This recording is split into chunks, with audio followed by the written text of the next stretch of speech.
Assalamualaikum warahmatullahi wabarakatuh semuanya. Selamat datang di mata kuliah Pancasila. Ya, senang sekali hari ini kita berjumpa kembali di mata perkuliahan Pancasila. Dan pada hari ini kita akan membahas materi dari modul ke-7, yaitu Pancasila sebagai sistem etika. Materi-materi yang saya berikan ini adalah materi yang sifatnya singkat ya. Nah, nanti untuk selengkapnya Anda bisa membaca materi-materi tersebut di dalam modul ataupun bahan-bahan tayang yang sudah saya upload di e-learning. Ya, jika kita berbicara tentang etika, ya, maka kita akan terlebih dahulu harus mengetahui dulu apa itu arti dari etika itu sendiri, ya. Etika secara sederhana dapat diartikan sebagai aturan kesusilaan atau sopan santun, ya.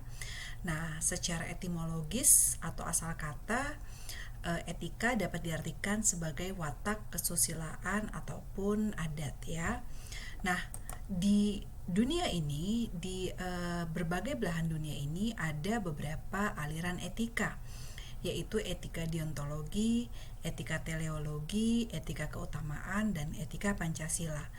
Nah, setiap sudut pandang etika ini, setiap etika dia mempunyai sudut pandang yang berbeda-beda untuk menilai suatu perbuatan, apakah perbuatan tersebut perbuatan yang baik ataukah perbuatan yang buruk.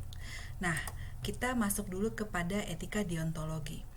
Etika deontologi memandang bahwa suatu tindakan dinilai baik atau buruk itu berdasarkan sesuai atau tidak dengan kewajiban, ya.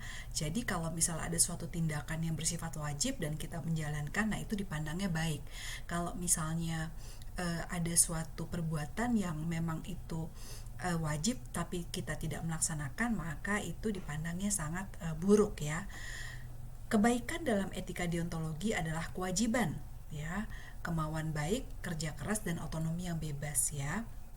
Setiap tindakan dikatakan baik apabila dilaksanakan sesuai dengan kewajiban, yaitu kewajiban moral, ya. Nah, jadi kalau ada kewajiban moral untuk menjalankan hal tersebut dan kita menjalankan, menurut etika deontologi itu adalah hal yang baik, ya. Nah, kemudian contoh dari etika deontologi, ya. Kewajiban moral untuk tidak melakukan korupsi. Nah, itu merupakan salah satu perbuatan yang baik menurut etika deontologi, ya. Nah, kemudian secara moral setiap orang harus memahami bahwa korupsi adalah tindakan yang dipandang buruk oleh siapapun. Jadi kalau kita berbicara tentang etika deontologi, etika ini identik dengan kewajiban moral ataupun kesadaran individu, ya. Yang saya tadi contohkan. Ada kewajiban moral kepada setiap manusia untuk tidak melakukan korupsi. Nah, kalau kita tidak melakukan korupsi, itu merupakan suatu hal yang baik menurut etika deontologi. Kira-kira seperti itu. Nah, kemudian ada etika teleologi. Etika teleologi berkebalikan dengan etika deontologi, ya. Nah, bahwa baik atau buruk suatu tindakan dilihat berdasarkan tujuan atau akibat dari perbuatan tersebut. Kalau tadi etika deontologi itu memandang suatu hal dikatakan baik apabila kita sesuai dengan kewajiban moral kita, ya. Kalau ini etika teleologi itu mengatakan suatu perbuatan baik atau buruk itu dipandang dari dampaknya, ya, dilihat dari tujuannya atau akibatnya daripada perbuatan tersebut, ya. Jadi jawaban yang diberikan oleh etika teleologi ini bersifat situasional, yaitu memilih mana yang membawa akibat baik meskipun harus melanggar kewajiban, ya, ataupun norma lain. Jadi ada suatu situasi di mana kita harus memilih yang A atau B, ya. Meskipun kita memilih yang A, meskipun yang A itu salah, tetapi kalau misalnya itu merupakan suatu tindakan yang akan membawa akibat yang baik bagi banyak orang, menurut etika teleologi itu adalah hal yang baik, ya. Nah, itu dia. Nah, kemudian kita akan masuk kepada etika keutamaan. Nah, Etika keutamaan ini berkaitan dengan suatu perbuatan dikatakan baik apabila kita mencontoh suri teladan kita atau tokoh-tokoh besar, ya. Um, Orang tidak hanya melakukan tindakan yang baik, ya, melainkan menjadi orang yang baik dengan cara meneladani perbuatan-perbuatan baik yang dilakukan oleh tokoh besar. Ya, kalau misalnya kita lihat, kita dalam mencintai bangsa dan negara, kita meneladani sikap dari Bung Karno, ya, atau misalnya sikap dari Bung Karno itu menurut etika keutamaan itu adalah merupakan hal yang baik dan dibenarkan. Nah, kemudian sebagai seorang muslim kita meneladani perbuatan baik daripada Rasul. Nah, itu menurut etika keutamaan adalah sikap-sikap yang sesuai dengan etika, kira-kira seperti itu.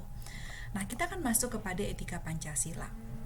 Nah, apa itu etika Pancasila, ya? Etika Pancasila adalah etika yang mendasarkan penilaian baik dan buruk berdasarkan nilai-nilai Pancasila. Nilai-nilai Pancasila itu apa saja? Nilai ketuhanan, nilai kemanusiaan, nilai persatuan, nilai kerakyatan, dan juga nilai keadilan, ya. Jadi, ukuran daripada etika Pancasila mendasarkan suatu perbuatan yang dikatakan baik atau buruk kalau memang sesuai, ya. Kalau baik itu sesuai dengan nilai etika Pancasila, ya. Etika Pancasila apa saja? Nilai ketuhanan, nilai kemanusiaan, nilai persatuan, nilai kerakyatan, dan nilai keadilan. Suatu perbuatan dikatakan buruk apabila melanggar nilai-nilai etika Pancasila tersebut. Nah, itu tolak ukur daripada etika Pancasila, ya. Suatu perbuatan dikatakan baik bukan hanya apabila tidak bertentangan dengan nilai-nilai tersebut, namun juga sesuai dan mempertinggi daripada nilai-nilai etika Pancasila tersebut. Nah, itu ya etika Pancasila. Pancasila kita akan berbicara tentang nilai-nilai yang sangat mendasar di dalam kehidupan manusia. Nilai yang pertama adalah nilai ketuhanan. Nilai ketuhanan, ya, suatu perbuatan dikatakan baik, ya, apabila tidak bertentangan dengan kaidah hukum Tuhan. Nah, kira-kira seperti itu. Nah, kira-kira perbuatannya seperti apa? Ya, misalnya melakukan beribadah dengan baik dan benar, itu merupakan salah satu perbuatan yang sesuai dengan etika Pancasila, terutama nilai ketuhanan, ya. Mengagungkan toleransi antar umat beragama. Nah, itu merupakan sikap perbuatan yang sesuai dengan etika Pancasila, terutama nilai ketuhanan. Nah, kira-kira seperti itu. Terus kemudian yang kedua, nilai yang kedua adalah nilai kemanusiaan. Suatu perbuatan dikatakan baik apabila sesuai dengan nilai-nilai kemanusiaan, ya. Nah, prinsip pokok dalam nilai kemanusiaan Pancasila adalah keadilan dan keadaban, ya.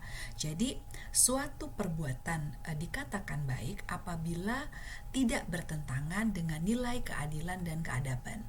Contoh implementatifnya seperti apa, Bu? Misalnya contohnya pada saat kita memutuskan suatu keputusan, itu diputuskan melalui suatu musyawarah, ya, agar adil, agar bisa mengakomodir yang namanya suara minoritas ataupun suara mayoritas, dan terciptalah win-win solution. Nah, itu merupakan salah satu perbuatan yang menurut etika Pancasila adalah suatu perbuatan yang baik karena sesuai dengan nilai kemanusiaan. Kira-kira seperti itu. Nah, kemudian nilai sila yang ketiga adalah nilai persatuan. Suatu perbuatan dikatakan baik apabila dapat memperkuat rasa nasionalisme, apabila dapat memperkuat persatuan dan kesatuan, kira-kira seperti itu, ya. Jadi contohnya dapat kita katakan adalah misalnya kita ikut serta di dalam suatu pelatihan bela negara. Nah, itu kan suatu tindakan yang kita lakukan agar kita mendapatkan pengetahuan tentang nilai kebangsaan sehingga dapat memperkuat rasa nasionalisme. Nah, itu merupakan suatu perbuatan yang baik menurut nilai sila ketiga, yaitu persatuan. Nilai sila yang keempat adalah kerakyatan, ya. Suatu perbuatan dikatakan baik apabila dapat bermanfaat untuk masyarakat banyak, ya, ataupun suatu perbuatan dapat dikatakan baik apabila diputuskan dengan dasar musyawarah untuk mufakat. sehingga dapat mengakomodir kepentingan banyak pihak dan lain sebagainya. Nah, nilai sila yang kelima adalah diarahkan pada suatu konteks suatu perbuatan dikatakan baik apabila sesuai dengan prinsip keadilan, dan keadilan ini adalah keadilan yang kumulatif ataupun keadilan masyarakat banyak, ya. Jadi bukan keadilan atas dasar golongan tertentu atau keadilan individu, tetapi kalau kita lihat dari nilai sila kelima adalah nilai sila keadilan kumulatif atau yang bisa mengakomodir nilai keadilan bagi masyarakat banyak.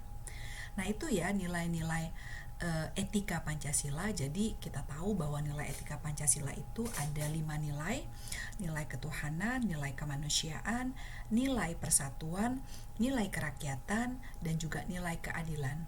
Menurut etika Pancasila, suatu perbuatan dikatakan sesuai dengan etika Pancasila, suatu perbuatan dikatakan baik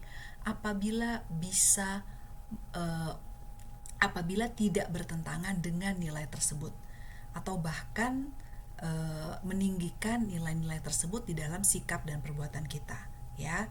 Nah, kira-kira perbuatan apa saja yang melanggar etika Pancasila?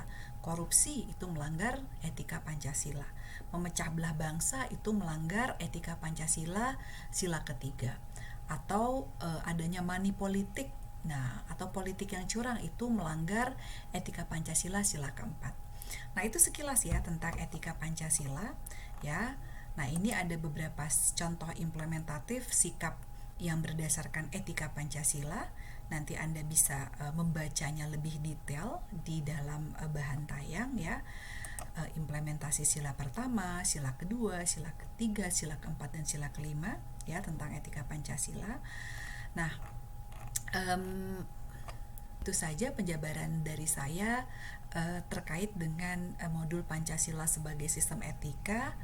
Semoga materi ini bermanfaat dan bisa membantu memperkaya pemahaman Anda tentang Pancasila sebagai sistem etika. Terima kasih, kita bertemu di materi selanjutnya. Assalamualaikum warahmatullahi wabarakatuh.